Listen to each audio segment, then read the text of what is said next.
Indonesia, sebuah negeri yang makmur, merupakan karunia dan rahmat dari Allah. Dirgahayu RI ke-75 Merdeka. Hijau merimbuni daratannya, biru lautan di sekelilingnya. Itulah negeri Indonesia, negeri yang subur serta kaya raya.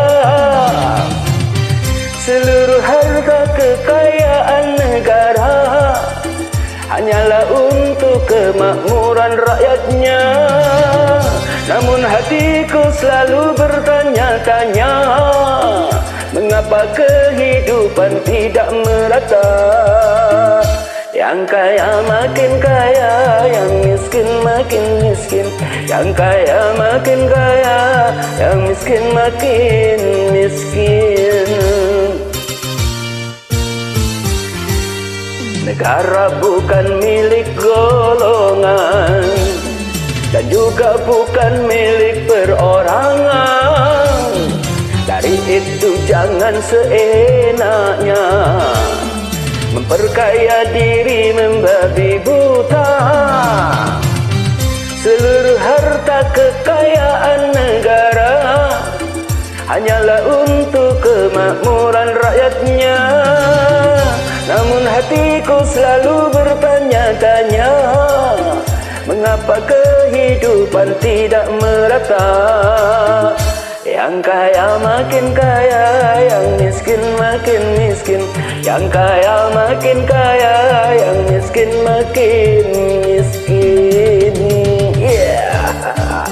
Dirgahayu Republik Indonesia ke-75 Merdeka. Merdeka karena kita maju. Merdeka karena anak bangsa cerdas, pintar. Merdeka karena anak bangsa tidak korupsi.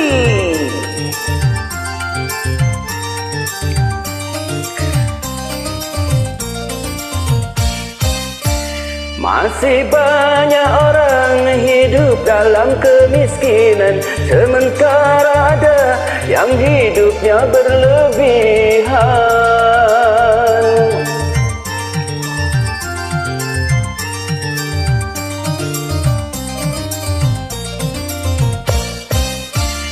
Jangan dibiarkan adanya jurang pemisah yang makin menganggap antara miskin dan kaya. Bukankah cita-cita bangsa mencapai negeri makmur sentosa? Merdeka! Negara bukan milik golongan, dan juga bukan milik perorangan. Dari itu jangan seenaknya memperkaya diri membabi buta. Seluruh harta kekayaan negara hanyalah untuk kemakmuran rakyatnya. Namun hatiku selalu bertanya-tanya, mengapa kehidupan tidak merata? Yang kaya makin kaya, yang miskin makin miskin. Yang kaya makin kaya, yang miskin makin miskin. Ayo kita isi kemerdekaan atas rahmat Allah ini dengan iman dan takwa, menghormati keragaman dan berbudaya di Indonesia.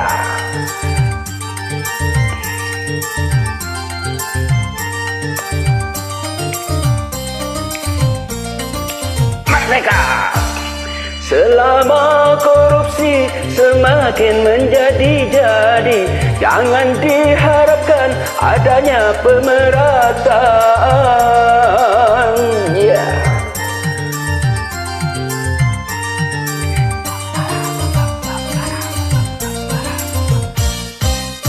Hapuskan korupsi di segala birokrasi. demokrasi demi terciptanya kemakmuran yang merata.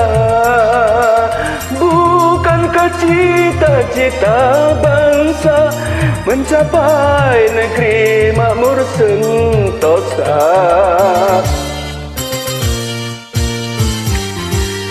Negara bukan milik golongan dan juga bukan milik perorangan.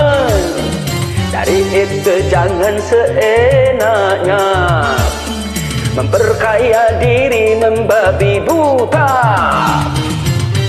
Seluruh harta kekayaan negara hanyalah untuk kemakmuran rakyatnya. Namun hatiku selalu bertanya-tanya, mengapa kehidupan tidak merata? Yang kaya makin kaya, yang miskin makin miskin. Yang kaya makin kaya, yang miskin makin miskin. Merdeka!